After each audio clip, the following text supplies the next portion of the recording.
Hey everybody, welcome to this week's episode of the podcast. If you can see, I'm sitting by my fire. If you're listening, you can't see it, but you might be able to hear it.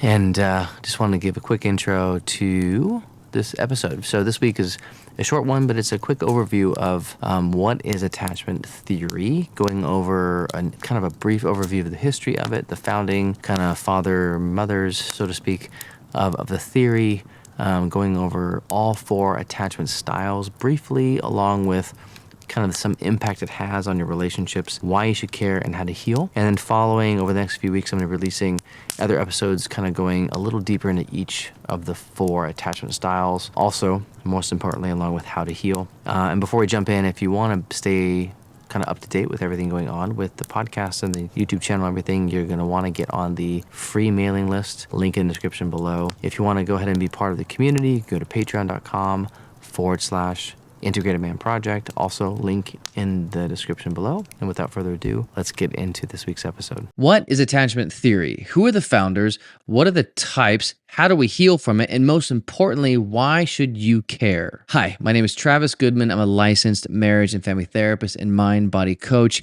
and I'm going to address all of those questions for you in this video. So let's get started. So the science of attachment theory has its origins in the mid-20th century by British psychologist John Bowlby, and he posited and he focused on the bond and relationship between child and caregiver. And he believed that these early childhood attachment experiences had significant impact on the well-being emotionally and psychologically for those individuals as they developed through their lifespan. A bit more about John Bowlby. He is often considered the father of attachment theory. He proposed that the relationships and bonds between children and their primary caregivers play a critical role in the child's emotional, social, and cognitive development. And he introduced the concept of the attachment behavioral system, which is a biologically based system that evolved to ensure the survival of the infant by keeping the caregiver or caregivers close. Following along and actually working with Bowlby and taking it a step further was a woman by the name Mary Ainsworth. And she was a developmental psychologist, again, who worked closely with Bowlby, but she expanded on his ideas by conducting empirical research that led to the identification of different patterns of attachment. Then she came up with this experiment called the strange situation, and this was instrumental in classifying these attachment systems. And now you might be asking, why, Travis, should I care about attachment theory? Well, let me tell you why. Because attachment theory and understanding your attachment style has so much significance in your life. Our attachment style plays a crucial role in how we engage with others relationally, how we understand ourselves, how we experience the world around us, how we deal with conflict or lack thereof, how we reach for and engage with emotional, mental, psychological, physical intimacy.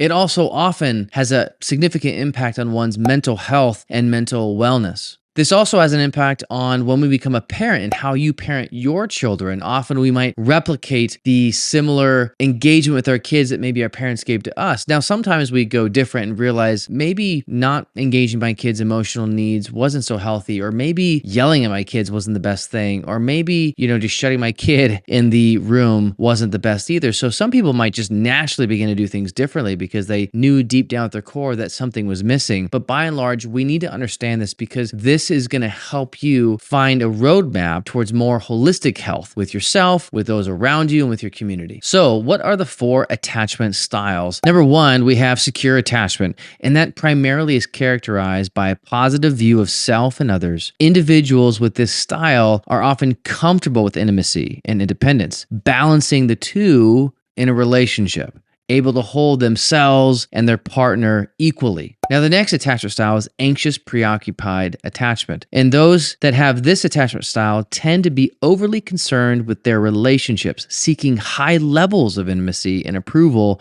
while fearing rejection. The third would be a dismissive, avoidant attachment. People with this style often maintain emotional distance from others, valuing their independence and self-sufficiency above close relationships. And the final is the fearful, avoidant attachment style, also known as disorganized. This is a complex style where individuals desire closeness but fear getting too close to others, often resulting in turbulent relationships with this kind of hot-cold. So while that was a quick, very brief overview of those 4 attachment styles, if you're interested in more, stay to the end because we're going to dive much deeper into each individual attachment style. And before we jump into how to heal, I first want to talk a bit more about what some other impacts that our attachment styles can have on us and those around us. So our attachment styles play a significant part and role in our life with our mental health and mental wellness, how we engage in social relationships, and how we kind of cope with stress in our life, especially within intimate relationships. For example, those with the secure attachment style tend to have better stress management, tend to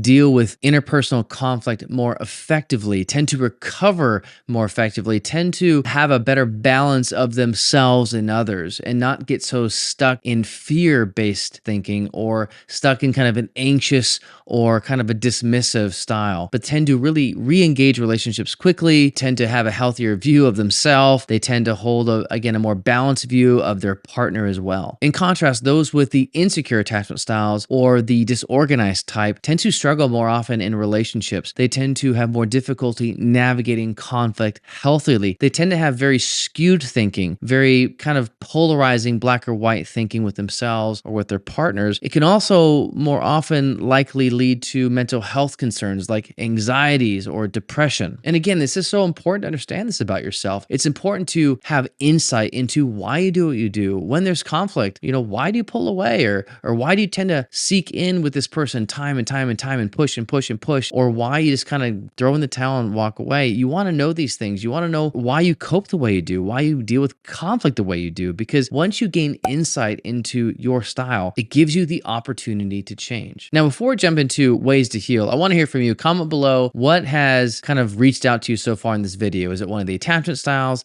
or is it some of the impacts? Now, I know all you're wondering, okay, Travis, so how do I heal if I have some of the insecure attachment styles or the disorganized type? Well, I'm glad you asked because here you go. Number 1 is therapy. So seeking professional help, especially from a therapist trained in attachment theory, can provide insights and strategies for addressing your attachment issues. So someone like myself who has a healthy, good, scientifically founded understanding of attachment theory, when I have a client or clients or couple walk in my room, I'm always operating from that particular lens. I'm listening for their cues. I'm listening for the language they use. I'm listening and watching for their moves, how they cope, how they engage or disengage from conflict. And some of the most common patterns I see, by the way, especially in a couple, is an avoidant attachment style male with kind of an anxious attachment style female. That's one of the most common ones that I've seen in my office. When there's conflict, the avoidant male will, avoid conflict to essentially not make things worse. And so he'll pull away and he'll kind of maybe disconnect emotionally and maybe even not know what he's feeling, so to speak, and outside of maybe anger, frustration, but he'll numb and he'll